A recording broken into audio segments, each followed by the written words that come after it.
Hello friends, તો આજે chapter number 5 કાર્ય ઉર્જા પાવર ધોરણ 11 એનો એક મોસ્ટ ઇમ્પોર્ટન્ટ ટોપિક કાર્ય, એના માટેની ચર્ચાઓ આજે આપણે કરશું. તો કાર્ય કોને કહેવાય? સર, અમે લખીએ છીએ, હોમવર્ક કરીએ છીએ, વિચારીએ છીએ, બેઠા બેઠા આ કામ કરીએ છીએ, તે કામ કરીએ છીએ, બધા કાર્ય કહેવાશે? ના. તો આ બધા કાર્ય નથી. ફિઝિક્સની ભાષામાં કાર્ય ક્યારે થયું કહેવાય કે જ્યારે કોઈ પદાર્થ ઉપર બળ લાગતું હોય અને એ પદાર્થનું સ્થાનાંતર થતું હોય. તો બળ લાગવાની સાથે સાથે સ્થાનાંતર થાય તો એ સમયે શું થયું કહેવાશે? કાર્ય થયું કહેવાશે. બરાબર છે? તો અહીંયા કાર્ય માટેની ઇન્ટરેસ્ટિંગ વાતો આજે કરશું. બરાબર છે? તો કાર્ય કોને કહેવાશે? પહેલી ચર્ચા આપણે વ્યાખ્યાની ચર્ચા કરશું. તો કાર્યની વ્યાખ્યા, કાર્ય, ચાલો વ્યાખ્યા લખવી હોય તો શું લખી શકીએ? વ્યાખ્યા શું લખી શકાય? તો પદાર્થના સ્થાનાંતર અને સ્થાનાંતરની દિશામાં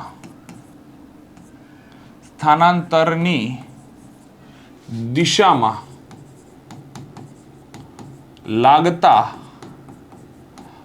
બળના ગુણાકારને સ્થાનાંતર અને સ્થાનાંતરની દિશામાં લાગતા બળના ગુણાકારને પદાર્થ પર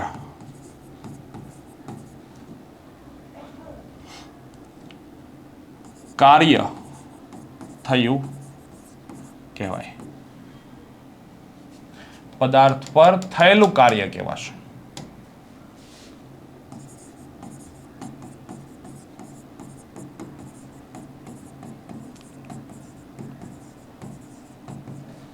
ઓકે, આજે આપણે માત્ર ને માત્ર કાર્યની ચર્ચા કરશું. અહીંયા કોઈ ઉર્જાની ચર્ચાઓ આપણે આવશે નહીં. બરાબર છે? એટલે કાર્ય થાય, ઘણાને એમ થાય સર કાર્ય ધન તો ગતિ ઉર્જામાં વધારો થયો હશે, કાર્ય ઋણ એટલે ગતિ ઉર્જામાં ઘટાડો. એ કોઈ ચર્ચા નહીં. માત્ર ને માત્ર આજની ચર્ચા હશે આપણી કાર્યને રિલેટેડ. બરાબર છે? કાર્ય કોને કહેવાય આ બધી ચર્ચાઓ છે. ઓકે, ચાલો.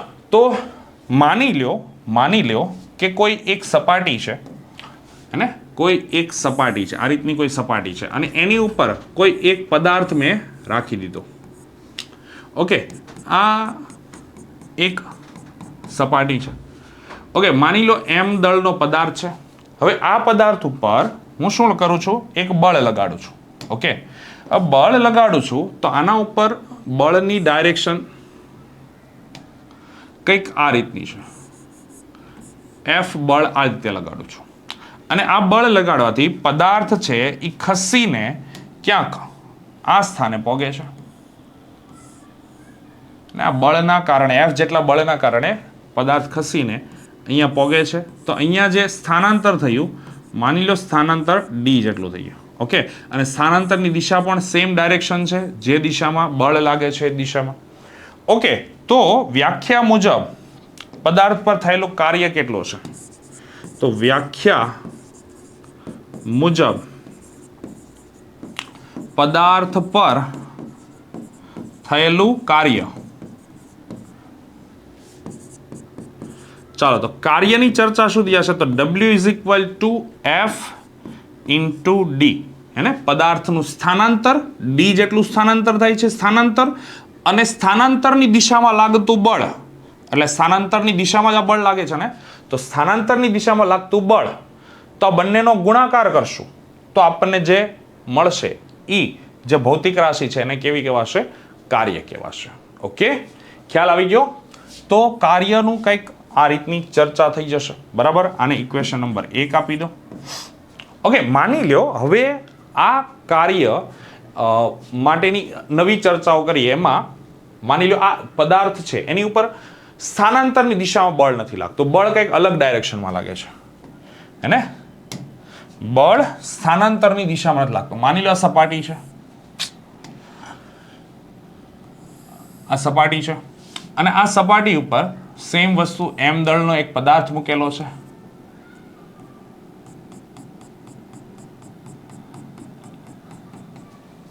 અને આ એમ દળનો પદાર્થ છે એની ઉપર જે બળ લાગે છે એ બળની ડાયરેક્શન આમ કંઈક ત્રાસી છે એફ. ઓકે, હવે પણ બળ તો આ દિશામાં લાગે છે પણ સ્થાનાંતર આ બાજુ થાય છે હે ને, એટલે પદાર્થ ગતિ કરીને ક્યાંક અહીંયા પહોંચે છે, આ પોઈન્ટ પર પહોંચી જાય છે. તો સ્થાનાંતર કેટલું થયું? સ્થાનાંતર તો ડી જેટલું થયું, પણ સ્થાનાંતરની ડાયરેક્શન હવે કઈ છે? આ.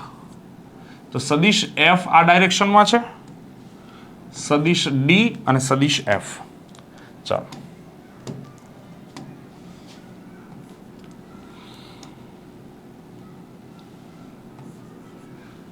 ઓકે, કંઈક આ રીતે છે. માની લો કે આ બંને વચ્ચે જે ખૂણો બનશે, આ ખૂણો બળ અને સ્થાનાંતરની દિશામાંનો ખૂણો બનશે, તો એ ખૂણો છે એ કેટલો છે? માની લ્યો કે ભાઈ થીટા ખૂણો છે, બંને વચ્ચેનો ખૂણો કેટલો છે? થીટા છે. તો એફ કઈ ડાયરેક્શનમાં છે? થોડીક ત્રાસી દિશામાં છે, એક્ઝેક્ટલી સ્થાનાંતરની દિશામાં નથી. તો વ્યાખ્યા મુજબ આપણે શું થઈ જશે? તો વ્યાખ્યા મુજબ પદાર્થ પર થયેલું કાર્ય, તો વ્યાખ્યા મુજબ પદાર્થ પર થયેલું કાર્ય. ચાલો, તો પદાર્થ પર થયેલું કાર્ય છે એ કઈ રીતે લખી શકાશે? તો W ઇઝ ઇક્વલ ટુ સ્થાનાંતર એટલે D અને સ્થાનાંતરની દિશામાં બળ. તો આ બળનો સ્થાનાંતરની દિશામાંનો ઘટક લો તો મને કયો મળશે? સ્થાનાંતરની દિશામાં બળનો ઘટક, એટલે આ બળનો ઘટક થઈ જશે આ ડાયરેક્શનમાં. તો એ કેટલો થઈ જશે? F cos થીટા થશે ને, જે દિશા સાથે થીટા ખૂણો બને એ દિશામાંનો ઘટક કયો થઈ જશે? cos ઘટક. ઓકે, તો સ્થાનાંતરની દિશામાંનો ઘટક. તો F cos theta into D. તો માટે W ઇઝ ઇક્વલ ટુ શું લખી શકાશે? FD cos theta. હવે આપણને બધાને જ ખબર છે કે cos ઘટક બે ભૌતિક રાશિ અને બંને સદિશ ભૌતિક રાશિ હોય તો ત્યારે એની સાથે cos ઘટક લાગતો હોય એટલે આ કયો કહેવાશે? ડોટ ગુણાકાર કહેવાશે. એટલે આ પદને હું આમ પણ લખી શકું, સદિશ F ડોટ સદિશ D. હે, તો કાર્યનું સૂત્ર છે એ કંઈક આ રીતે થશે. તો સ્વાભાવિક જ છે, બે સદિશોના અદિશ ગુણાકારથી મળતી ભૌતિક રાશિ, તો કાર્ય છે કેવી છે? અદિશ ભૌતિક રાશિથી હશે. હે, તો અહીં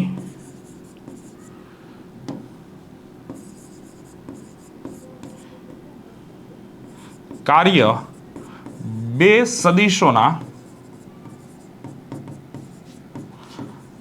અદિશ ગુણાકારથી મળતી ભૌતિક રાશિ છે.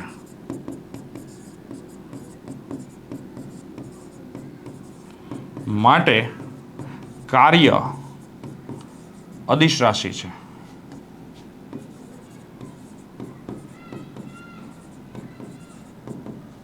ઓકે, ચાલો, કાર્ય કેવી છે? અદિશ ભૌતિક રાશિ છે. ખ્યાલ આવે છે?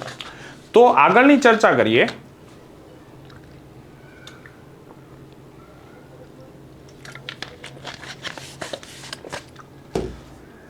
શું ચર્ચા કરીએ કે ભાઈ અહીંયા અદિશ ભૌતિક રાશિ છે, આ છે, તે છે, બધી ચર્ચાઓ થઈ ગઈ. તો આના એકમોની પણ ચર્ચા આપણે કરશું. શેની ચર્ચા કરશું? એકમોની ચર્ચા કરશું. તો એકમો શું છે? તો કાર્યના એકમો. અહીંયા આપણે હેડિંગ મારીએ, કાર્યના એકમો. બહુ બધા છે. કાર્યના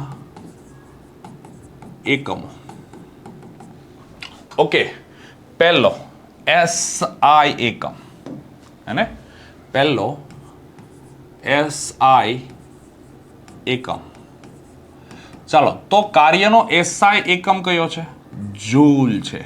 કયો છે? જૂલ છે. ઓકે, ચાલો, બીજો એકમ જે આપણે લઈએ છે જનરલી યુઝ માટે, બરાબર છે, એ કયો છે? તો કેલરી.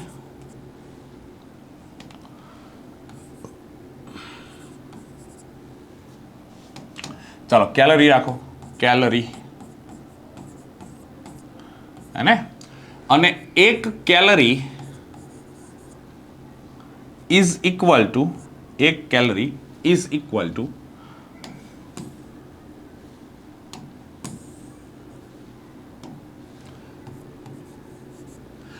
4.186 જૂલ થશે.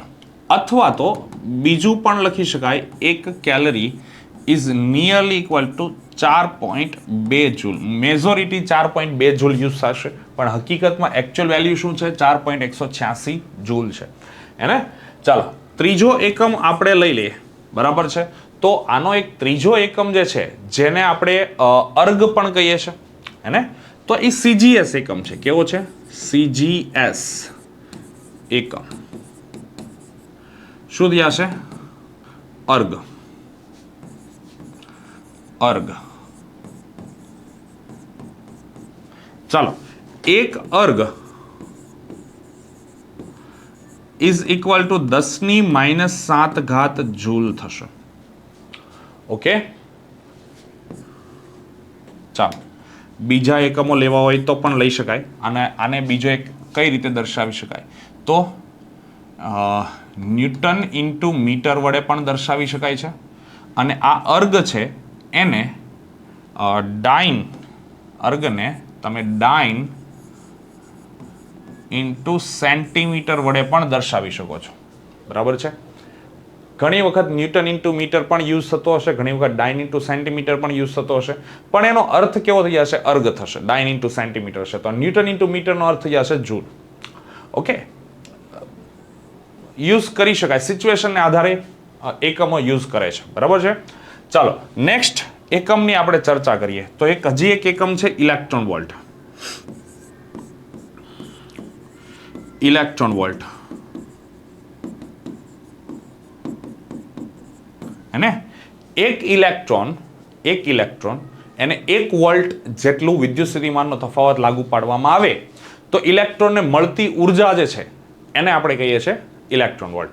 અથવા તો એ ઇલેક્ટ્રોન પર થયેલું કાર્ય જે છે એ કેટલો છે? 1 ઇલેક્ટ્રોન વોલ્ટ જેટલો છે. ઓકે, તો આ 1 ઇલેક્ટ્રોન વોલ્ટ જે એકમ છે એ કેટલો થઈ જશે? 1.6 ગુણ્યા 10⁻⁹ જૂલ જેટલો થશે, હે ને. 1 ઇલેક્ટ્રોન વોલ્ટની વેલ્યુ એટલી હશે. Clear clear clear clear clear ખ્યાલ આવે છે? ઓકે, તો આ થઈ ગયા એના એકમો. હજી એક એકમ છે, બરાબર છે. પાંચમો એકમ આપણે લઈ શકાય કિલો વોટ અવર, અથવા તો તમે આને યુનિટ પણ કહી શકો છો. 1 યુનિટ. એને નોર્મલી ઘર વપરાશમાં આ એકમનો યુઝ થાય છે, બરાબર. 1 kilo watt hour, 1 kilo watt hour is equal to nearly 3.6 ગુણ્યા 10⁶ જૂલ જેટલી ઉર્જા થશે, બરાબર. અથવા તો આને 1 યુનિટ પણ લખી શકો છો. 1 યુનિટ ને આપણે ઘરે જે યુઝ કરીએ છીએ ને ઉર્જા, એ 1 યુનિટ જેટલી હોય છે. તો એ 1 યુનિટ ઉર્જા જે આપણે યુઝ કરીએ છીએ તો એ કેટલી હશે? તો 3.6 ગુણ્યા 10⁶ જૂલ. ઓકે, આને કેલ્ક્યુલેટ કરવી હોય અથવા તો સમજવું હોય તો કઈ રીતે સમજી શકો? તો માની લો કે ભાઈ 100 વોટનો લેમ્પ છે, 100 વોલ્ટનો લેમ્પ 10 કલાક સુધી વાપરવામાં આવે ત્યારે ખર્ચાતી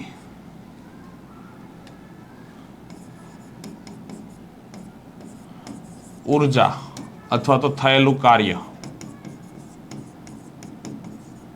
અને કારણ કે ઇલેક્ટ્રોનને ધક્કો મારશું તો જ ઉર્જા પહોંચશે ને. ઓકે, તો થયેલું કાર્ય ને શું કહેવાશે?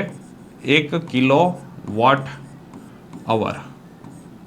ઓકે, 100 વોટ 10 કલાક. તો સ્વાભાવિક જ છે 100 વોટ છે, અહીંયા આપણે કાર્ય અથવા તો ઉર્જાને ગણતરી કરીએ તો 100 વોટ પણ 10 કલાક, 10 ગુણ્યા 3600 સેકન્ડ. ઓકે, તો આને તમે લખો તો 3.6 ગુણ્યા 10ની કેટલી થઈ જશે? 1 2 3 4 5 6, તો 6 ઘાત થઈ જશે જૂલ. ક્લિયર? તો આ રીતે કંઈક માપવામાં આવે છે. તો 3.6 ગુણ્યા 10⁶ જૂલ જેટલો અહીંયા કાર્ય થશે એવું કહી શકાય. તો આઈ થિંક તમને આ એકમોમાં ખ્યાલ આવી ગયો હશે. અને એક લાસ્ટ વસ્તુ શું છે, તો કાર્યનું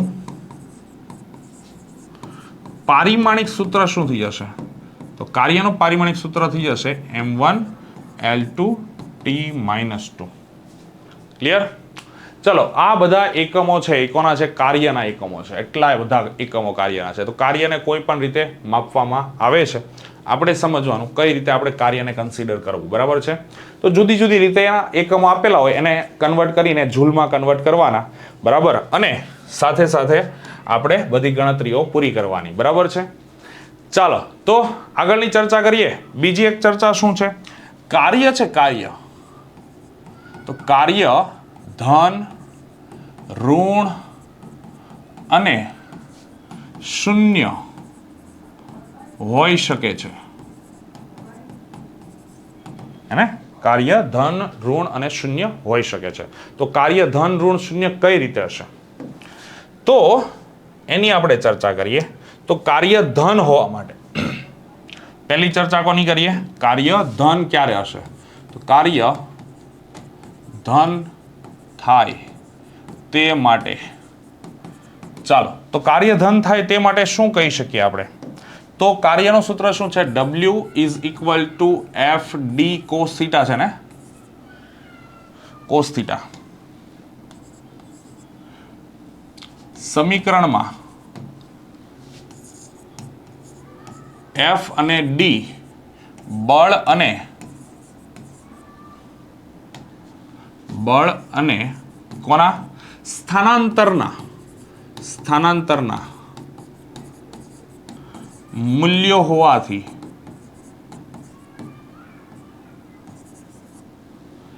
તે હંમેશા કેવા હશે? ધન જ હોય. માટે થીટા ખૂણાના આધારે કાર્ય ધન, ઋણ કે શૂન્ય હોઈ શકે. ઓકે, તો હવે આપણે આ મુદ્દો છે ને, આ મુદ્દો અરે હિલ ગયા. क्या हो रहा है? अब बराबर. अरे यार,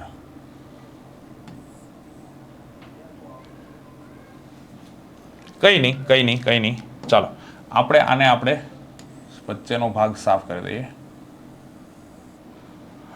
ઓકે, ચાલો હવેથી શરૂ કરીએ. ચાલો, શું? પહેલું, કાર્ય ધન થવા માટે, તો કાર્ય ધન ક્યારે થશે? તો આને હું ઇક્વેશન નંબર 1 આપી દઉં. આ સમીકરણ નંબર આને હું 1 આપી દઉં. તો સમીકરણ નંબર 1 ની અંદર થીટા કેટલો હશે? તો જો થીટા છે એની વેલ્યુ ક્યાંથી ક્યાં સુધીની હોય? તો 0 less than or equal to theta less than 90 degree. હે ને? 90 ડિગ્રીમાં less than or equal to નહીં આવે. રીઝન, જેવું અહીંયા લેસ ધેન ઇક્વલ એટલે 90 ડિગ્રી અહીંયા મૂકીશ તો 0 થઈ જશે. બરાબર? આપણે તો ખાલી ધન જ લેવાનો છે ને. તો 0 થી 90 ની વચ્ચે પણ 0 લઈ શકાય, કારણ કે અહીંયા cos 0 = 1 થાય. ઓકે, ચાલો, તો 0 પણ લઈ શકાશે પણ 90 નહીં લઈ શકાય. હે ને? તો થાય ત્યારે કાર્ય કેવું હશે? ધન હોય. ઓકે, ચાલો બીજી સિચ્યુએશન લઈએ. કાર્ય ધન સર સમજાણું નહીં બરાબર, હે ને? થીટા કેમ 0 અથવા તો 90 ની વચ્ચે? તો સિમ્પલ એક એક્ઝામ્પલ સાથે સમજો. બરાબર? કે ભાઈ કોઈ મુક્ત પતન કરતો પદાર્થ છે. તો મુક્ત પતન કરતો પદાર્થ હશે તો એનું સ્થાનાંતર નીચે લાગે છે, ગુરુત્વાકર્ષી બળ પણ નીચે લાગે છે. તો બંને એક જ ડાયરેક્શનમાં, તો બંને વચ્ચેનો ખૂણો કેવો થઈ જશે? બળ અને સ્થાનાંતર બંને વચ્ચેનો ખૂણો કેવો થઈ જશે? 0. હે ને? તો બંને એક જ ડાયરેક્શનમાં છે, ખૂણો 0 થઈ જશે, તો અહીંયા શું થઈ જશે? કાર્ય કેવું થાય? ધન થાય. બરાબર છે? એટલે આ રીતે સમજી શકો.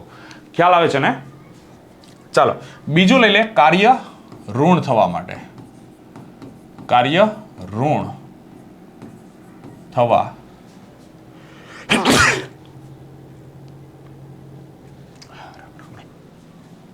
ઋણ થવા માટે. ઓકે, તો ઋણ ક્યારે થાય? કાર્ય ઋણ ક્યારે થશે?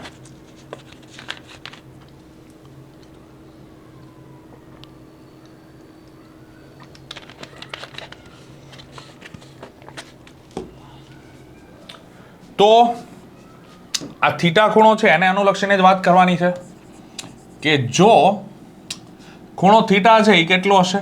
90 degree less than theta less than 180 degree, હે ને? પણ અહીંયા less than or equal to 180 માં આવશે. કેમ? કારણ કે કોસની અંદર 180 ડિગ્રી મૂકો તો કોસની વેલ્યુ -1 થશે એક્ઝેક્ટલી. એટલે 180 લઈ શકો પણ 90 નહીં લઈ શકાય. રીઝન 90 મૂકશો એટલે સુધી હશે કોસની વેલ્યુ 0 થઈ જશે. ઓકે, એટલે એક્ઝેક્ટલી 90 નહીં, એ 90 કરતા મોટા ખૂણા માટે લઈ શકાય. ઓકે, તો થાય ત્યારે કાર્ય ઋણ થાય. ઓકે, ચાલો ખ્યાલ આવી ગયો ને? એક્ઝામ્પલ સાથે સમજવું હોય તો આનો એક્ઝામ્પલ લઈ શકો છો. તમે બાઇક લઈને ચાલો છો, બરાબર, ગાડી લઈને જાઓ છો, તો તમારે બ્રેક મારવી પડી, બરાબર છે. તો આ કન્ડિશનની અંદર શું થઈ હશે? બ્રેક જે બળ લગાડે છે પાછળની દિશામાં હશે, બ્રેક જે બળ દિશામાં લગાડે છે પાછળની દિશામાં હશે, પણ બાઇક છે અમુક અંતર કાપીને પછી સ્થિર થશે. તો બ્રેક લાગી ગયા પછી અમુક અંતર કાપે છે તો એ સ્થાનાંતર થયું, અને એ બળ વડે થયેલું કાર્ય કેવું થઈ જશે? ઋણ થશે, હે ને? બ્રેક વડે લાગતું બળ પાછળ તરફ, સ્થાનાંતર આગળ તરફ, તો આ બંને વચ્ચે જે કાર્ય થયું, હે ને, તો એ આ બળ જે વડે બ્રેક વડે જે કાર્ય થયું, હે, તો એ કેવું થઈ જશે? ઋણ થશે. ખ્યાલ આવે છે? અથવા તો તમે એમ પણ કહી શકો છો કે જ્યારે કોઈ પદાર્થને ઘસડો છો, બરાબર, એક જગ્યાએથી બીજી જગ્યાએ ઢસડીને લઈ જાઓ છો, તો ઘર્ષણ બળ વડે થયેલું કાર્ય છે એ પણ કેવું હશે? ઋણ હશે. કેમ?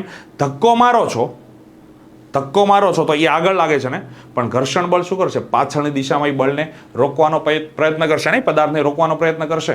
તો ઘર્ષણ બળ પાછળ લાગે છે, પદાર્થનું સ્થાનાંતર આગળ થાય છે, તો આ બંને પરસ્પર વિરુદ્ધ દિશામાં છે. એટલા માટે એમ કહી શકાય કે અહીંયા કાર્ય છે કેવું થયું હશે? ઋણ થયું હશે, એમ કહેવાય. ક્લિયર? તો કાર્ય છે એ ઋણ આ રીતે થશે. ખ્યાલ આવે છે? ચાલો, તો એક્ઝેક્ટલી આઈડિયા આવી ગયો ને? હવે થર્ડ ટોપિક છે કાર્ય શૂન્ય થવા માટે.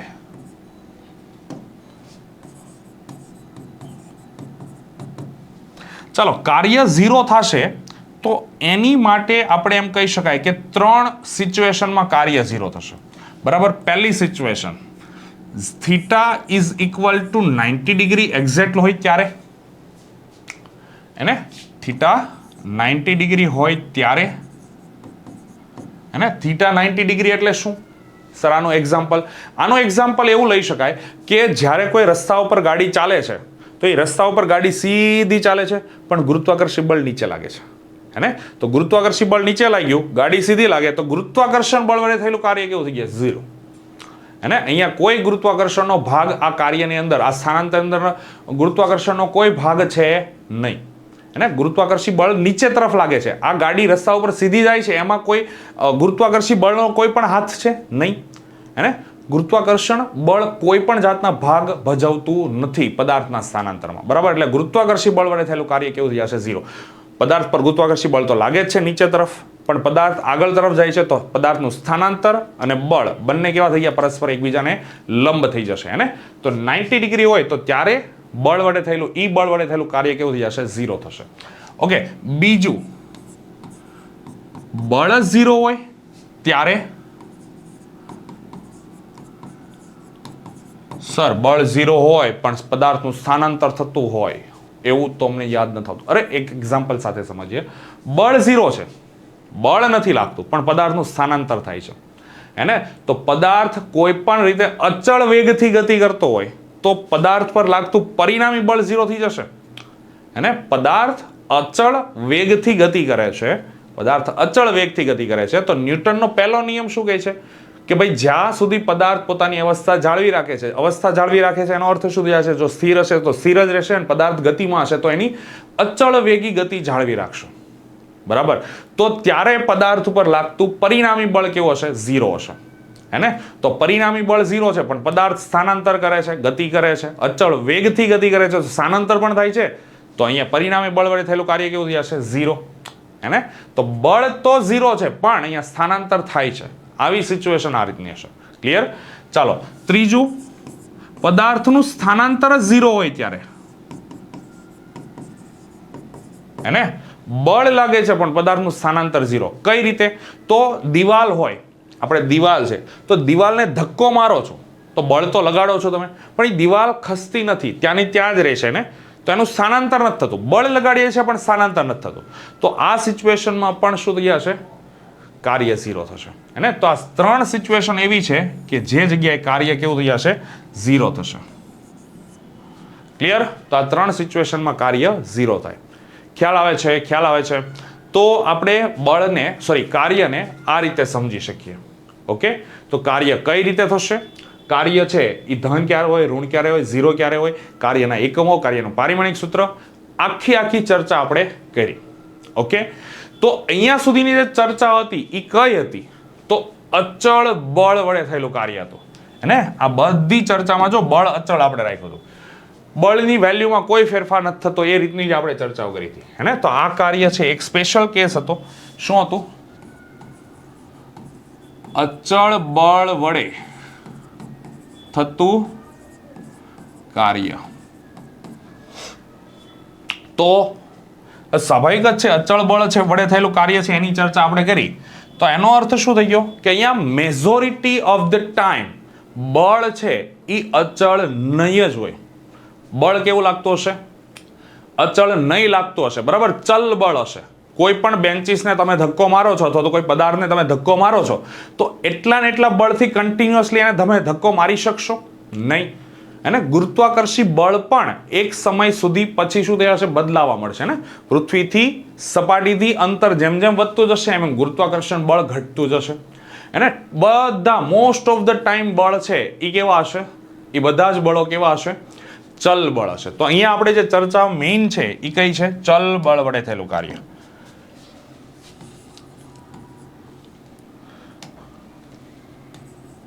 ચલ બળ વડે થયેલું કાર્ય. ઓકે, ચલ બળ વડે થયેલું કાર્ય, આના માટેની ચર્ચા કરીએ.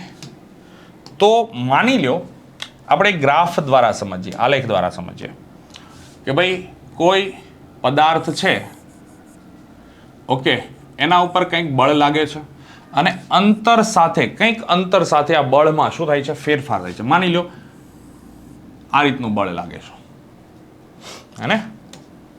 અંતર સાથે બળમાં શું થાય છે? ફેરફાર થાય છે. તો અહીંયા શું થશે કે એનું પ્રારંભિક સ્થાન છે એ કંઈક આ છે xi, અને અંતિમ સ્થાન છે એ શું છે? xf. આ એનું ઉગમ બિંદુ છે. શું થઈ જશે? ઉગમ બિંદુ. ઓકે, તો આ રીતે બળ લાગે છે. તો બળ અંતર સાથે બદલાય. જો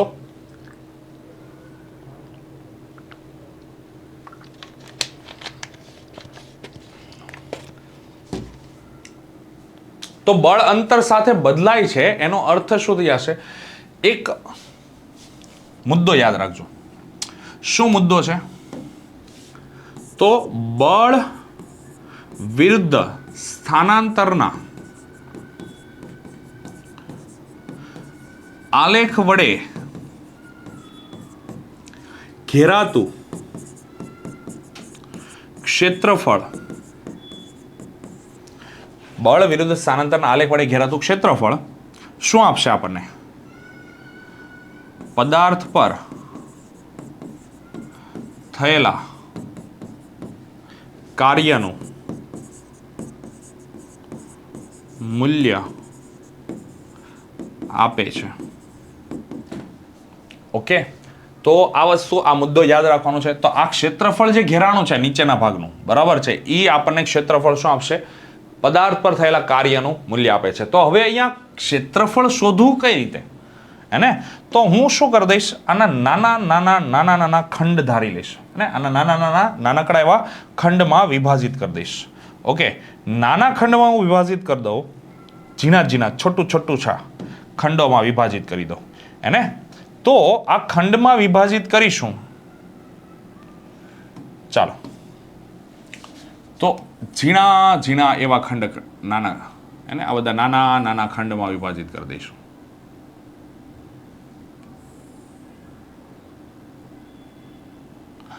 એટલે આ નાના નાના ખંડ જે ધારીએ છીએ આપણે, બરાબર છે, તો આ નાના નાના ખંડમાં આપણે કાર્ય છે એને અચળ લઈ બળ જે લાગે છે એને અચળ લઈ શકાય. અને આટલા નાનકડા એવા ભાગમાં બળ છે ને આપણે અચળ લઈ શકીએ છીએ. ખ્યાલ આવે છે? આવા ઝીણા ઝીણા ઝીણા ઝીણા ખંડ છે એમાં વિભાજિત કરી દીધા છે આપણે આને. તો આ નાનકડા નાનકડા ભાગમાં આપણે લાગતા બળ છે એને અચળ લઈ શકાય.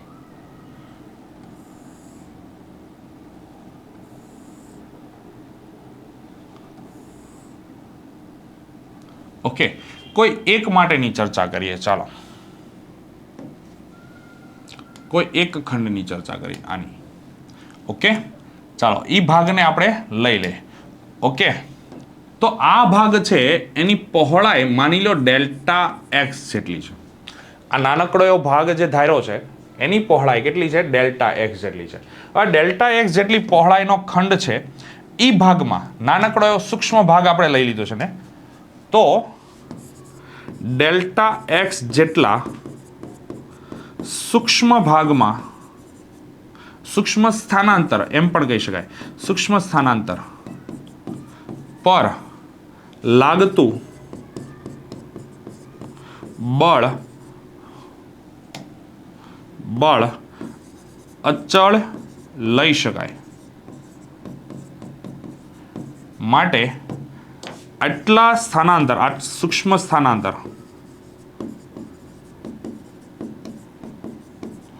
દરમિયાન થતું કાર્ય, તો આ કાર્ય છે કેટલું થઈ જશે? તો ડેલ્ટા ડબલ્યુ જેટલું થઈ જશે. Delta W is equal to f delta x. હે, કેટલું થઈ જશે? F delta x. તો મારે કુલ કાર્ય જોતું હોય તો કુલ કાર્ય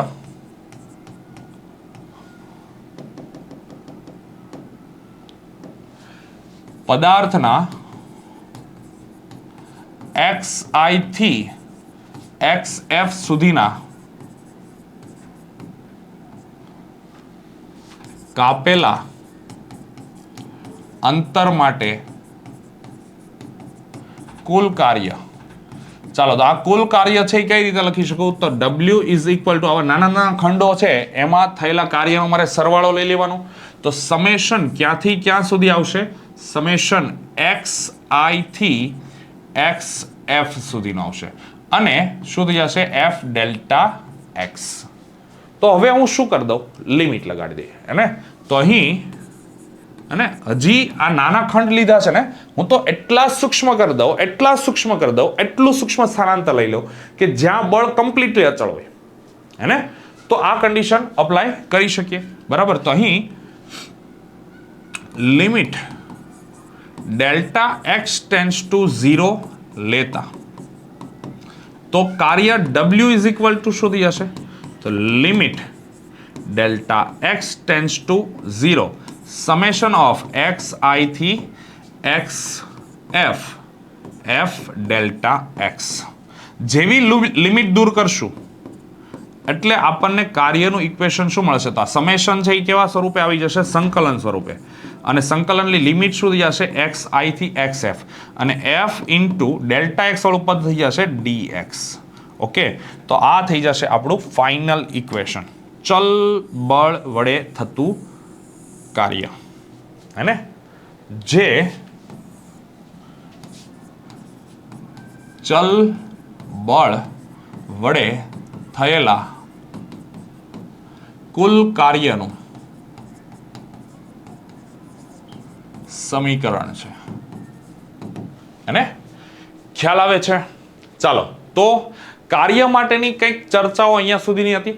અચળ બળ વડે કઈ રીતે કાર્ય થશે, ચલ બળ વડે કઈ રીતે કાર્ય થશે, અને ખાસ એક આ મુદ્દો ધ્યાનમાં રાખવાનો છે, બળ વિરુદ્ધ સ્થાનાંતરના આલેખ વડે ઘેરાતું ક્ષેત્રફળ તમને શું આપશે, પદાર્થ પર થયેલા કાર્યનું સૂત્ર આપશે, મૂલ્ય આપશે. ઓકે, ખ્યાલ આવે છે? તો આજની ચર્ચાઓ અહીંયા પૂરી કરીએ, બરાબર છે?